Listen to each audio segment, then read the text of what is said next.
All right, good morning, guys. Today we're going to start by doing some solving inequalities.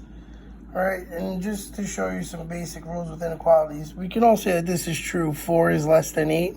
Now, if we add 3 to both sides, I get 4 plus 3 is 7, and 8 plus 3 is 11. So it's still true that 7 is less than 11.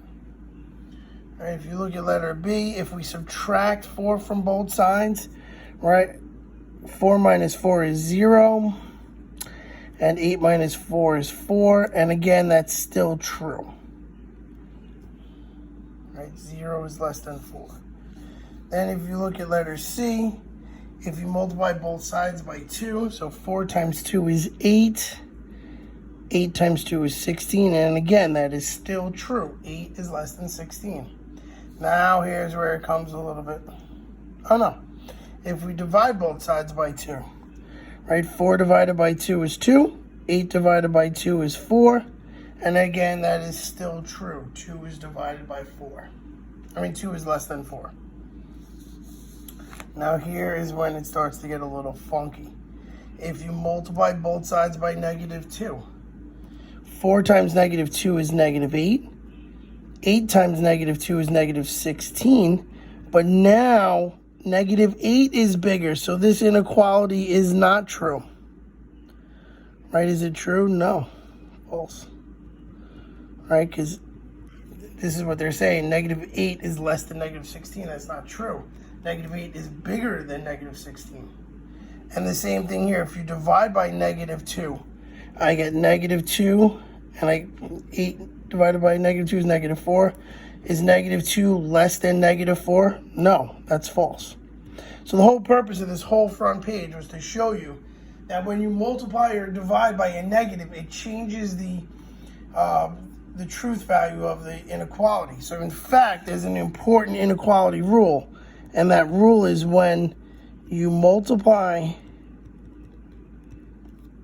or divide by a negative number, you must flip the symbol. So if you look here, if I just flip this symbol, -2, if I flipped it to a greater than symbol, -2 is greater than -4, that's a true statement. All right, so whenever you multiply or divide by a negative number, you must flip the symbol when you are working with inequalities.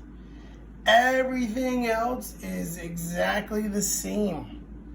We're going to solve these things. It's just like solving an equation. All the steps are exactly the same as solving an equation. The only thing that's really added is when you multiply or divide by a negative number, you must flip the symbol.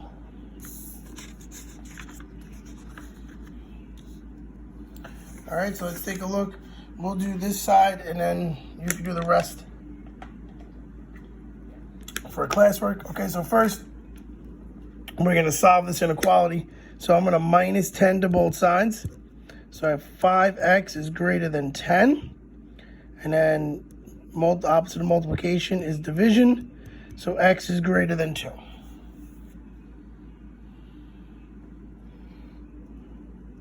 So what I'm going to do on my number line is at 2, I'm going to make a circle. Now, here's the thing. If you have, I know there's all these words, let's not worry about the words. We don't even have to worry about set notation. We don't have to worry about the words. So when you're doing that part, don't worry about the words. And set notation, we'll talk about in a second. If you have less than or greater than, the bubble is open.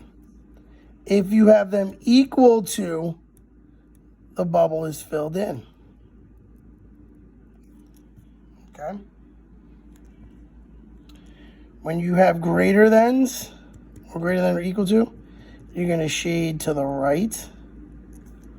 When you have less than or equal to, you shade, which you can't see, shade to the left. And this is only true as if your variable is on the left side. If your variable is on the right side, you do the opposite.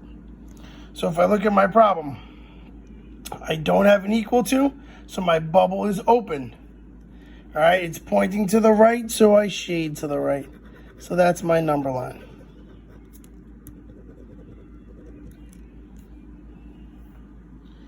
All right, right, now they talk about set notation. Okay. Set notation, if I have a greater than or less than symbol, I use a parenthesis because it's not equal to. If I have equal to symbols, I use a bracket.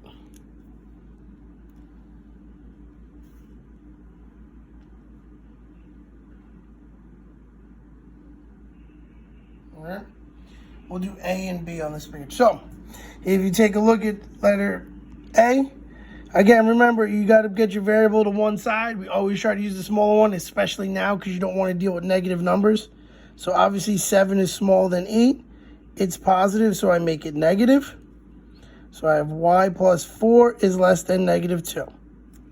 Subtract 4 to both sides. Y is less than negative 6.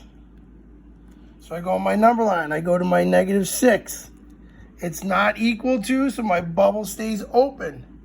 It's less than, so I shade to the left.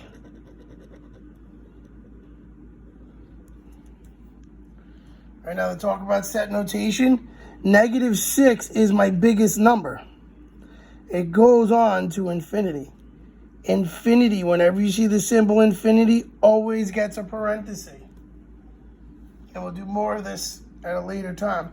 Now, negative 6, there's no equal sign, so that also gets a parenthesis.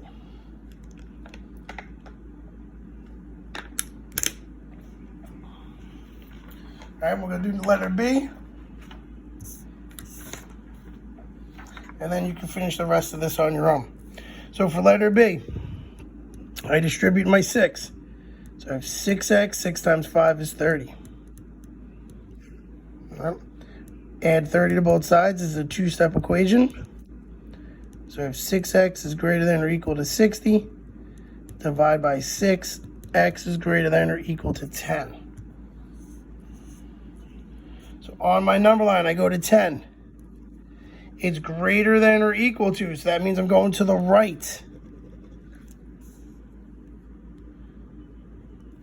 Because it's equal to, my bubble is filled in. Now when I do set notation, my smallest number is 10. It's going on forever, so it's going to infinity. All right, 10 is filled in, so 10 needs a bracket, and infinity always needs a parenthesis. All right, so finish the rest of this worksheet where you got C and D on this page, and then you got 1, 2, 3, 4, 5, 6 problems on the next page. So 8 problems in total.